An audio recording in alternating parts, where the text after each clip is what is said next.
we finally made it to our last video. I know, it's very exciting. I'm excited. Hopefully you're excited. If not, hopefully you're at least mildly interested and ready to take notes on this. But alright, where did we leave off last time? So in the last video, we left off with the question, why did the Civil War continue for almost 2 more years after the Battle of Gettysburg if the Union Army was clearly on an upward swing? Because we spent a decent amount of time talking about the victory at Gettysburg, the victory at Vicksburg, the conquering of the western front of the war, the dividing of the Confederacy. So clearly the Union Army is on the onwards and upwards here. So what goes wrong? Why do we have the war go on for longer than that? So part of the answer to this question stays on trend with what we've already been discussing throughout these classes on the Civil War. So following Gettysburg, the Union Army first begins to lose its momentum. And we've seen this happen before after other battles in the war, where they kind of win a battle and then they kind of step away. So during the summer and fall of 1863, this is what happens. They don't pursue the Confederate Army with the same vigor that they had for this brief period that had Vicksburg and Gettysburg. And once again, this gives the Confederate soldiers time to recuperate, time to continue fighting despite the heavy losses they had sustained previously. And then to further complicate things, 1864 is a presidential election year.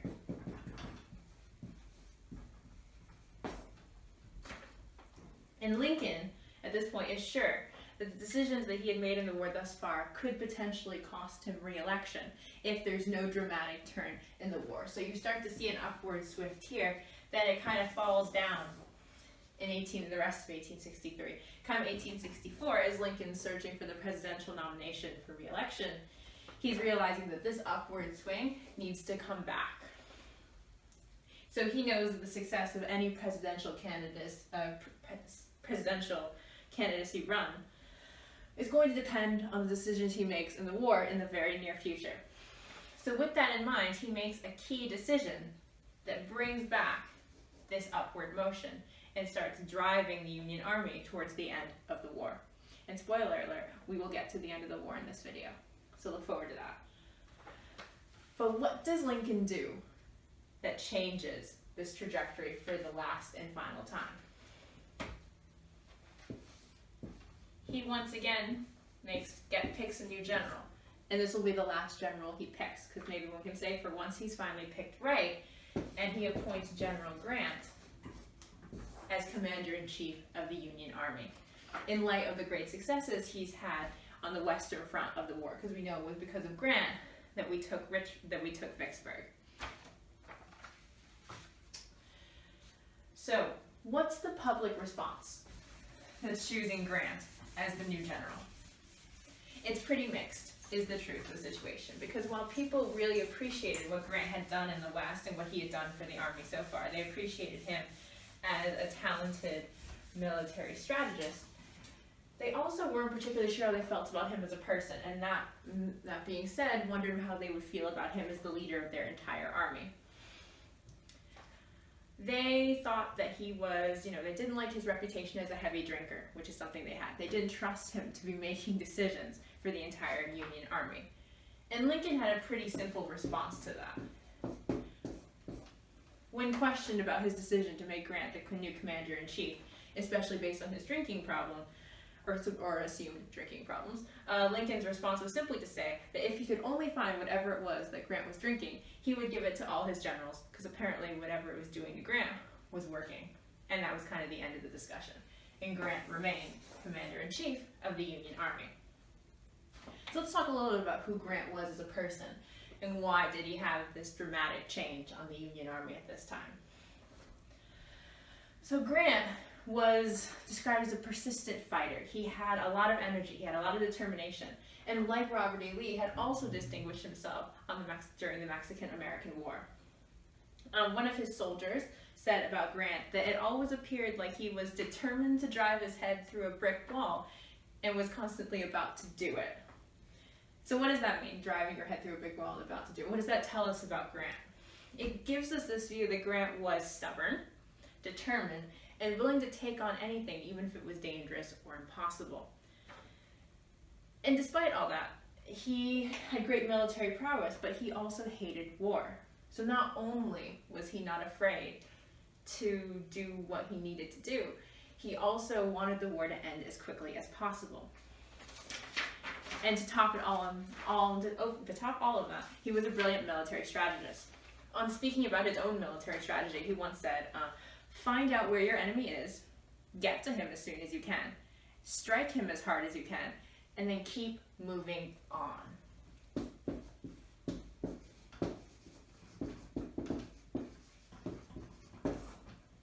Keep moving on. And if you remember what Lincoln's biggest problem with McClellan had been, or with Meade, or with Hooker, or any of the other generals we talked about briefly, is that after they would fight a major battle, they would stop and they wouldn't pursue. For Grant, that pursuit was one of the most important things of fighting a proper and successful battle. For Grant, it was vital that after you fought the battle and won, you pursued your losing enemy. So Grant's attitude was exactly the kind of attitude that Lincoln and the Union Army so desperately needed in this, what would be the last year of the war. So how does Grant's attitude contribute toward changing the course of the war? Well, in addition to this really good strategy, or the strategy that was needed, all of the former generals of the Union Army of the Potomac, so people like McClellan, people like Hooker, people like Meade, had all been focusing on capturing Richmond. Because that was their assigned part of the Anaconda Plan. When Winfield Scott decided what the Army of the Potomac would do, he said they were, if you remember, protect DC, attack Richmond. And up till this point, they had been very carefully fulfilling that part of their duties. However, it was now 3 years into the war and 4 years since the South had seceded. And for Grant, and also for Lincoln, it was pretty clear that plans needed to change. The war front had changed. The Western front had already been conquered by Grant himself. So now Grant, moving into the East, wanted to do just what he had done in the West. He just simply focused, instead of putting all his attention on Richmond, he was focusing on just taking out Confederate armies wherever they were, wherever they showed up, and just consistently pursuing and pursuing and pursuing. So no more of these battles with these long pauses in between, months and months to recuperate. He instead was just driving the end of the war home. So one of the first major things Grant does that changes the way the war is being fought is he assigns his close friend, General William Sherman, that name up here, on a special mission. He gives him a particular mission. He tells Sherman to take a branch of the Union Army, the branch of the Union Army that is currently in Tennessee, because you'll remember when we regained the Western Front, that was the Mississippi and the Tennessee River, so we have Union soldiers in Tennessee. William Sherman is to take those soldiers in Tennessee and start driving them south with a strategy of complete conquest. And by complete conquest, this means they are to conquer, take, destroy, do whatever they wish with whatever is in their path as they move south from Tennessee. That means civilians, that means civilian property, as well as soldiers and other public modes of transportation like railroads. Anything that William Sherman and his Union soldiers come across as they move south into Confederate territory, they are to take, they are to destroy, they are to do whatever they see fit with it. So together, Grant in the east and Sherman in the west going into the south of the Confederacy are going to engage in a war that has little to no respect for civilian lives or property at this point. Up until now, there had been some kind of respect for the lives of civilians and their property. But at this point, Grant, along with Sherman, had decided the war had gone on for too long, and they need to do whatever they need to do to make it end. And if that means sacrificing Confederate civilians, that's what they decide they're going to do. And this has been William Sherman's march through the South has been a controversial thing in Civil War history for years. A lot of people debate how ethical it was what he did. A lot of people say it was necessary to bring about the end of the war. Some people said it was too much. So that's definitely something that has been debated back and forth among American historians. So now Grant's the new general. Lincoln is the new president, or the new president-elect, not president-elect, presidential nominee, sorry. Sherman is the new general leading down south, and it is spring of 1864.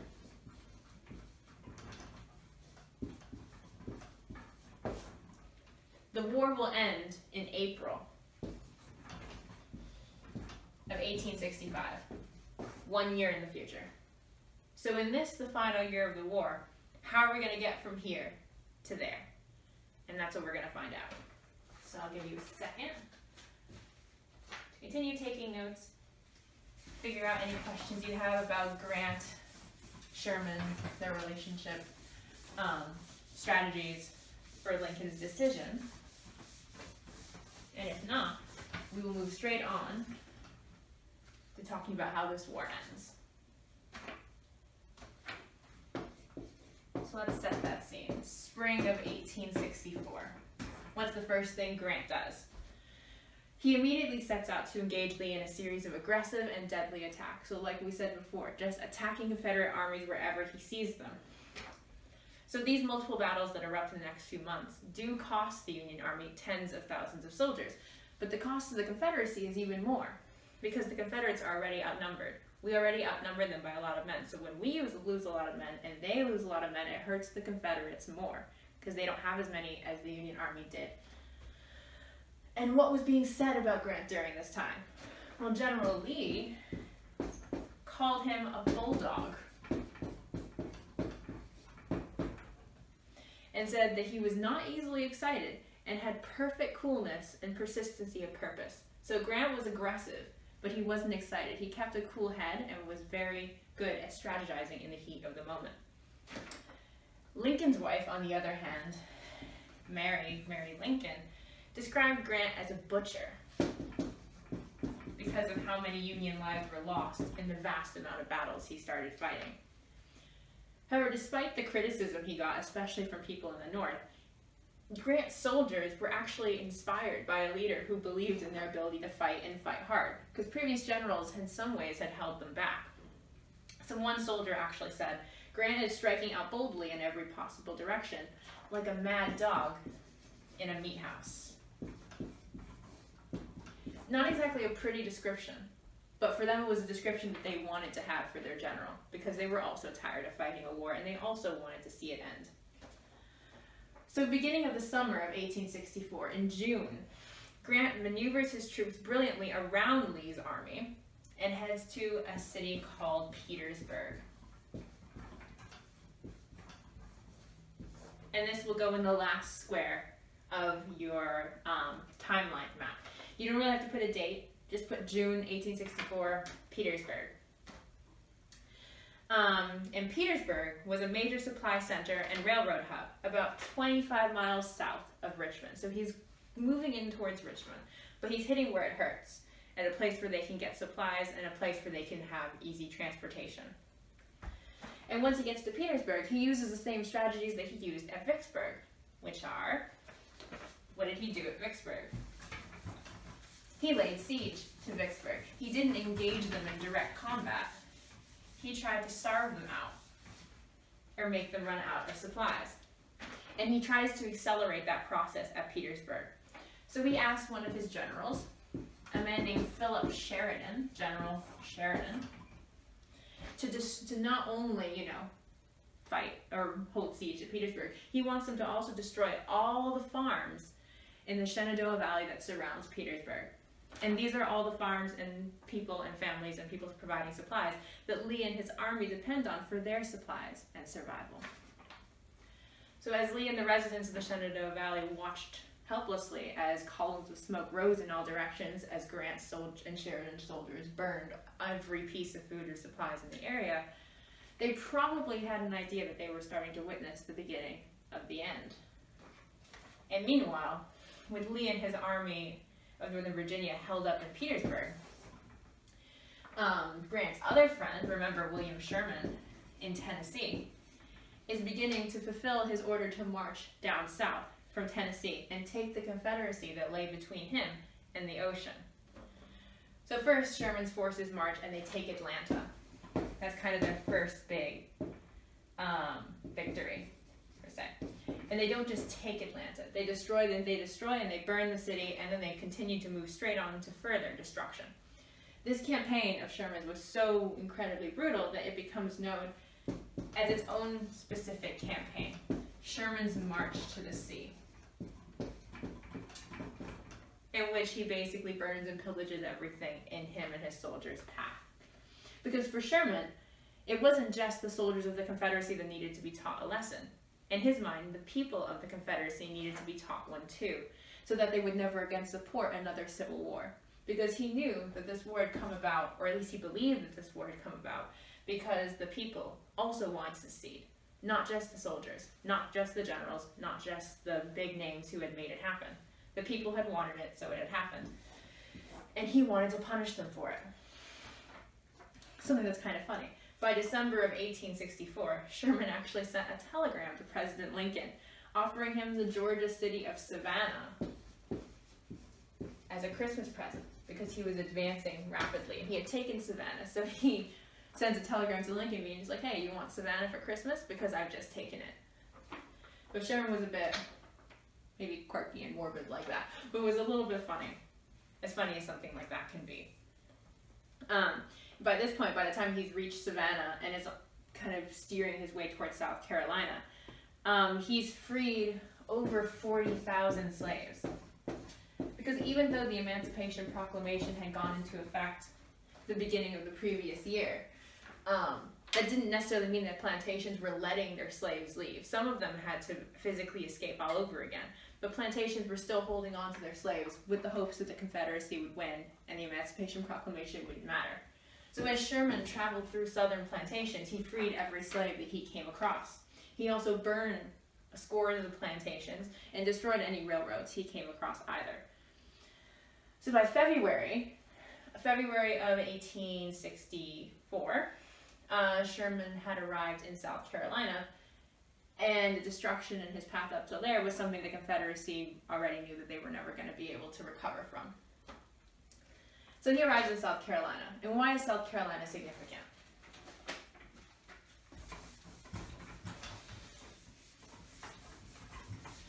South Carolina is significant because you'll remember that's where everything began. That's where Fort Sumter was fired upon, and that's where the first state seceded. South Carolina is the first state to have seceded.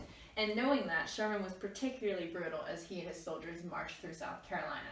So he burned dozens of cities on his way in, and he eventually reaches Charleston, which, as you know, is where the delegacy of Confederates met before the war began, and that is where they decided they were going to secede.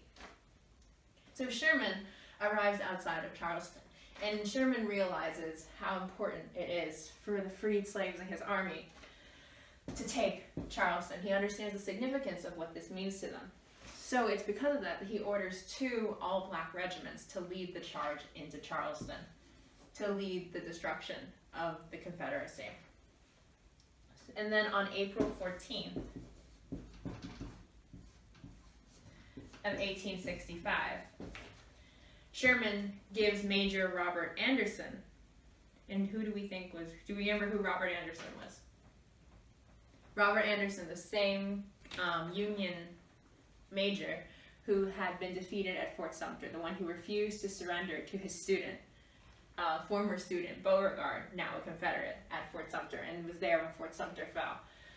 On April 4th, 1865, Sherman, after taking Charleston, after reclaiming South Carolina for the Union, gives Major Robert Anderson the American flag and lets him rehoist it over Fort Sumter, 4 years after it had been forcibly removed by the Confederates. At this point, the Confederates are besieged and battered on all sides, and they're beginning to realize that overall surrender is imminent. It's going to happen. There's no way they can come back from Sherman's march, from Grant's siege, and from everything else that's happening in the Confederacy right now. By this point, in 1865, Lincoln has been reelected already. So he won the election. He gives his second inaugural address. And by now you should have read the first inaugural address. And we've talked about that a little bit up till now. We've talked about how in his first inaugural address, he specifically says that he isn't going to do anything about slavery. And then we read the Emancipation Proclamation together at this point as well, where he's changed his mind and he does do something about slavery to make it but he makes it a military strategy. By the time we get to Lincoln's second inaugural address, he's changed even more. So instead of denying the importance of slavery to the war, he actually speaks out against the very racial injustice of slavery. And he claims that everyone bears some measure of guilt for the national shame of it, North and South, and for the awful war that had resulted to stop it. He doesn't place blame on anything, and he acknowledges the lack of humanity that existed when slavery was still an institution. So he's reelected, and he makes this speech, and he really changes the terrain in which the war is thought about, and how the war figures into not just political history, but cultural history as well. Because he knows that if they win the war, he hopes they're going to win the war, the cultural climate of the United States is going to change dramatically without slavery. So following Lincoln's re-election, following Lincoln's inaugural address and Sherman's successful march to the sea, Grant continues the fight at Petersburg and the surrounding area around Petersburg. So at this point, Grant, whilst he has a light siege in Petersburg, it's not as bad as it was at Vicksburg, where absolutely nothing could come in and out. But while he's sieging Petersburg, he's also fighting in the surrounding areas as well. So any time that any kind of reinforcement tries to come to help Lee, Grant usually takes them out before they can get there. And he keeps killing and wounding Confederate soldiers. And Grant himself has access to Union reinforcements. But Lee can't replace the men that he was losing at this point. So every time he loses one, that's just it. So I'm going to pause there if you need to take notes to make sure the camera's still running. So hang on.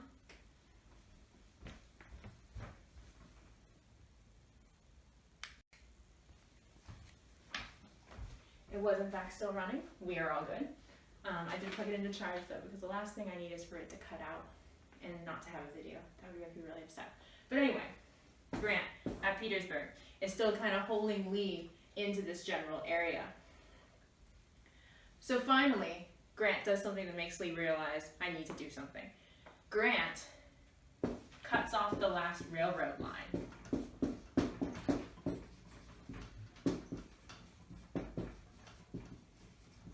The last railroad line that serves the Confederate Army in Petersburg. Now this is huge, because even though they were struggling to get supplies and soldiers before, now it's basically impossible for them to do that. They have no way to get anything into Petersburg. And Lee knows it's only a matter of time before his men start starving even more than they already are. So he knows he needs to make a move, even if it's a desperate one. He has no other options. So he does the only thing he really can do, and takes himself and his remaining soldiers, and they abandon Petersburg. And they begin fleeing west, knowing full well that the Union Army is going to be in hot pursuit, and they are. When news reaches that Lee's army is fleeing Petersburg, the Confederate government takes the hint, and they abandon Richmond. So basically any ranking official of the Confederacy flees Richmond, leaving behind all the citizens of Richmond who can't quite believe how quickly everything has just started to fall apart. And then 5 days after Lee abandons Petersburg, Grant sends a note forward to Lee, basically saying, you have nowhere to go, you have no chance of winning, why don't we talk about surrender? So Lee looks around and realizes that his army is completely surrounded, there's no food or supplies left, and Sherman has taken everything to the south of him. He has nothing left to the north and nothing left to the west. So General Lee realizes he has no other choice. And that is why, on April 9th of 1865, which was actually Palm Sunday, Lee and Grant met at a small brick house in a Virginia village called Appomattox. And hopefully I'm saying that right. But let me write the name down up here.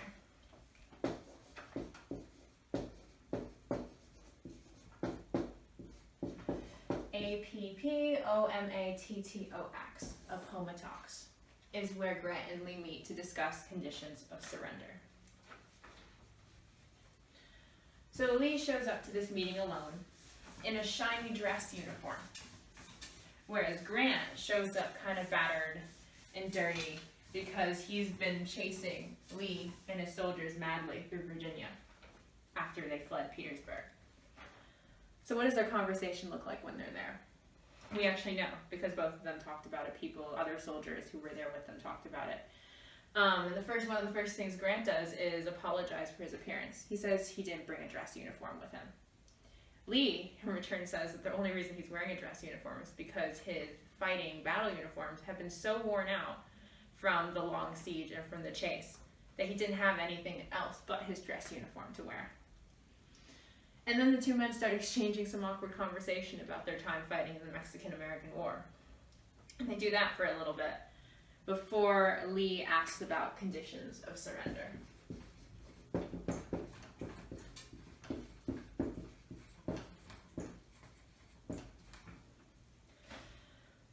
So what were Grant's conditions of surrender? Well, Lincoln had told Grant that he desired a gracious peace agreement. He doesn't want to punish the South any more than they already have been, especially at this point after how brutal Grant's approach had been to the fighting.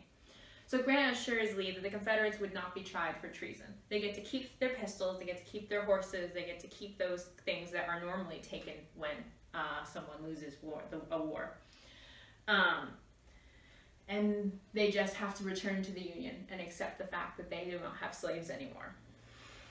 So Lee actually admits that this is more generous than he expected, especially for something like two sides of the same country fighting each other. So he accepts. And officially, on April 9th of 1865, exactly 4 years after the first attack on Fort Sumter, the Confederacy officially surrenders, and the Civil War is over.